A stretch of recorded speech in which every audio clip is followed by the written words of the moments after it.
Bab 3350. 3 tetes darah leluhur. Metode yang kamu katakan memang aman. Jika aku mendapatkan teknik ini lebih awal, aku pasti akan mempertimbangkannya, tetapi sudah terlambat. Erikin menggelengkan kepalanya. Finola sudah terlalu lama koma dan energi kehidupannya lemah. Bahkan jiwa es dengan kekuatannya saat ini tidak cukup untuk melawan. Lalu bagaimana? Kamu dan aku sama-sama tahu bahwa masalah terbesar Finola bukanlah serangan balik jiwa es, tetapi keberadaan jiwa es ganda. Kedua jiwa itu terlalu kuat, yang membuatnya tidak berdaya untuk melawan. Jadi selama aku menyerahkan semua kekuatan dan energi kehidupanku kepada Finola, itu berarti dua darinya bertarung melawan dua jiwa es dan itu akan berhasil selamat dari serangan balik. Kamu mempercayakan segalanya pada gadis suci. Meski aku tahu cinta kalian berdua lebih kuat dari apapun, apakah itu terlalu berisiko? Iblis Fu juga terkejut saat mendengarnya. Gunakan metode ketiga untuk mengirimkan semua energi kehidupan, mirip dengan salah satu teknik pemberdayaan Daigo daratan Jiushu. Akibatnya, Finola Su akan memiliki basis kultivasi, energi kehidupan dan bahkan segala milik Erikin, tetapi juga berarti Erikin akan kehilangan segalanya. Pada saat itu akan seperti orang mati yang hidup, atau lebih buruk lagi, hidupnya benar-benar ada di luar kendalinya. Alasan mengapa Finola tidak berdaya adalah karena kelemahannya. Erikin memahami isi dari metode ketiga, dia langsung membuka mulutnya. Aku memberinya energi kehidupan, reiki dan bahkan kekuatan kerohanian, cukup untuk membuat dia bangun dan melawan jiwa es. Dan Iblis Fu, apakah menurutmu Finola akan meninggalkanku sendirian setelah mendapatkan kekuatanku? Ini, sama sekali tidak mungkin. Iblis Fu segera menjawab. Pada titik ini, dia tidak perlu ragu sama sekali. Sebagai saksi dari mereka berdua di sepanjang jalan, Iblis Fu tahu bahwa Erikin dan Finola Su memiliki perasaan yang dalam dan mereka lebih suka mengorbankan diri daripada mencoba yang terbaik untuk melindungi karakter masing-masing. Ini telah disaksikan dalam pencobaan hidup dan mati berulang kali. Jadi, tidak ada yang perlu diragukan lagi. Erikin menyeringai. Apakah kamu percaya? Jika aku berada dalam situasi ini, Finola akan melakukan hal yang sama dan ini adalah satu-satunya cara. Aku juga percaya itu. Iblis Fu mengangguk. Dan juga, aku sekarang mengerti mengapa tetua bintang meyakinkanku untuk mencari ilmu tiada dua tanpa khawatir aku akan menyerahkan warisan Dewa Bintang. Karena dia merasa bahwa bahkan jika aku mendapatkan ilmu tiada dua, aku tidak akan berani mengambil langkah ini untuk menyelamatkan orang. Ketika Finola meninggal, aku akan berkonsentrasi pada kultivator satu cara. Sayangnya, dia salah. Ayo pergi, lakukan beberapa persiapan dan jalankan metode ketiga ini. Erikin bangkit dan meninggalkan aula samping. Rumah leluhur keluarga Li, kepala suku Li istirahat sehari dan keesokan harinya, dia buru-buru memanggil Finola Sie, atau Finola Li. Ada satu hal, bahkan jika dia sedang terburu-buru untuk pulih, dia harus mencari tahu terlebih dahulu. Finola Li memberi hormat pada leluhur. Finola Li telah menyelesaikan transformasi dalam kolam darah, darahnya telah diuji dan sangat murni. Pada saat ini, dia juga mengenakan pakaian yang bisa dipakai oleh para elit keluarga-keluarga Li dan fondasi basis kultivasinya sudah mapan dan akan dilatih sesuai dengan kemampuan jeniusnya. Bangun, jangan takut, kepala suku hanya ingin menanyakan sesuatu, katakan saja yang sebenarnya. Ya. Penatua Agung berbicara dan setelah Finola Li mengucapkan terima kasih, dia juga berdiri di aula dengan patuh. Finola Li, sebelumnya.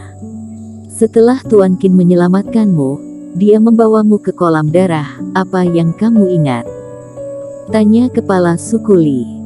Murid sangat kesakitan di sekujur tubuh, jadi Qin senior memegang tanganku dan membantuku melewati kesulitan. Mendengar kepala suku bertanya tentang Erik Qin, hati Finola Li membeku, matanya bergerak dan dia berkata dengan hati-hati. Apakah dia melakukan hal lain selain ini? Senior Qin juga memberitahuku beberapa cerita. Dia menceritakanmu cerita. Kepala suku Li dan penatua agung keluarga Li saling memandang, keduanya merasa sedikit aneh. Erik Qin berada di fase penilaian 1 penurunan dan dia tidak merubah ekspresi sedikit pun di tanah iblis monster, lalu menggambarkan pola dewa untuk mengguncang domain luar pejuang kebanggaan kota Yongqing, sebuah karakter heroik dan luar biasa, ternyata malah meraih tangan Finola Li. Cerita apa yang dia ceritakan? Memikirkan pemandangan ini, mereka merasa sedikit aneh. Tuan Qin itu, apakah dia punya niatan untuk melakukan sesuatu padamu? Kepala suku Li terbatuk ringan, meskipun dia tidak memikirkannya, tetapi sekarang setelah mendengar cerita Finola Li, tetapi itu membuatnya meragukan motif Erik Qin untuk menyelamatkan orang. Tidak, apa yang dikatakan senior Qin seharusnya tentang dia dan pasangan seimannya. Dia hanya memperlakukanku sebagai adik perempuan saat itu. Finola Li tersipu dan buru-buru menggelengkan kepalanya. Kepala suku Li mengangguk. Meskipun Erik Qin seharusnya tidak memiliki niatan seperti itu terhadap Finola Li, tetapi sikap Finola Li terhadap Erik Qin sulit untuk dikatakan. Namun, bukan itu inti pertanyaan kepala suku Li. Selain itu, apakah dia melakukan hal lain? Aku tidak ingat itu. Finola Li menggelengkan kepalanya. Misalnya, apakah dia terluka, atau darahnya tidak sengaja mengalir ke dalam kolam darah? Tanya penatua agung. Jantung Finola Li berdegup kencang lagi. Dia sangat pintar dan segera menyadari alasan sebenarnya mengapa kedua senior itu mencarinya. Itu adalah darah senior Qin. Apakah ada yang salah dengan darah itu? Entahlah, kolam darah terlalu menyakitkan.